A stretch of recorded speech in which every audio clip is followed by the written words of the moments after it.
POI number 1, okay, सबसे last वाला POI है 4 आवर के अंदर ऑर्डर ब्लॉक 3422 के आसपास।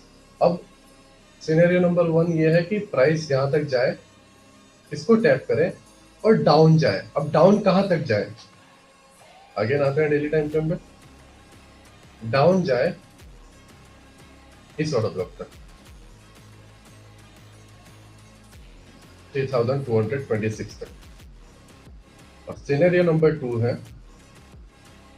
कि 4 आवर से बड़ा डेली टाइम फ्रेम है और डेली टाइम फ्रेम पे टैप करके जा रहा है, प्राइस यहां तक जाए। अब यहां पर जब जाएगा तो यहां पे एक और 4 आवर का पीओआई बन जाएगा, उसको जो है प्राइस टैप करके अगेन एक ऑल टाइम है। दो सिनेरियो हमारे पास डेली टाइम फ्रेम पर है, जिसको जो है ध्यान में रखना है, और ये जो चीजें जो है हमारे माइंड में स्ट्रक्चर के हिसाब से चलना चाहिए। अब दो चीजें तो कंफर्म है, पहला यहां तक जाना, दूसरा यहां तक आना। अब यहाँ के सेल जाए या फिर यहाँ के जो है बाय जाए, वो बात है, बाद में जो न्यूज आएगी उसकी बात है, ठीक है। बट फिलहाल हमारे माइंड में जो स्ट्रक्चर है वो क्या है, 3422, उसके बाद यहाँ कहीं पे जो कुछ भी ऑर्डर ब्लॉक बने 3380 पे बने, 3400 पे बने, 3360 पे बने, ठीक है, वो उसके बाद की बात है। लेकिन एक ट्रेड और सेकंड ट्रेड जो है हम सही तरीके से कर सकते हैं। अभी एक ट्रेड के लिए निकल चुका है ये ऑलरेडी, और इंटरनल के अंदर लोअर टाइम फ्रेम पर हम देखें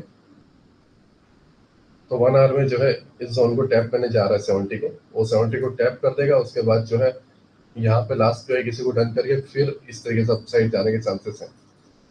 वो डिपेंड करता है सेशन पे। अगर डायरेक्ट मिटिगेशन को ही टैप करके गिर जाता है, ठीक है, ज्यादा ऊंचाई पे जाने की कोशिश नहीं करता, यहीं से गिरने का अगर डिसीजन लेता है, तो फिर ये तुम्हारे हाथ में नहीं आएगा ये ट्रेड जो है, ठीक है। क्योंकि बीच में 1 आवर के अंदर भी इतना कोई पीओआई है नहीं, ये वाला एक पीओआई है हल्का सा इस जगह पे। बट उसके लिए भी जो है एक बार 3383 निकालना पड़ेगा, तभी जो है तुम बाइंग के बारे में सोच सकते हो।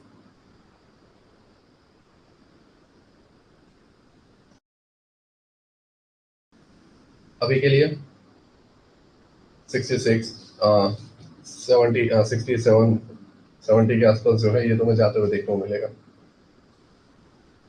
अब इसमें एंट्री कहाँ से तुम पकड़ सकते थे, पता है कि डेली टाइम फ्रेम पे ऑर्डर ब्लॉक टैप हुआ है, 4 आवर के अंदर ऑर्डर ब्लॉक टैप हुआ है, अपसाइड में गया हुआ है, एक डिस्प्लेसमेंट आया है लोअर टाइम फ्रेम पे, 1 मिनट में देखोगे तो यहाँ से डिस्प्लेसमेंट है पीओआई से।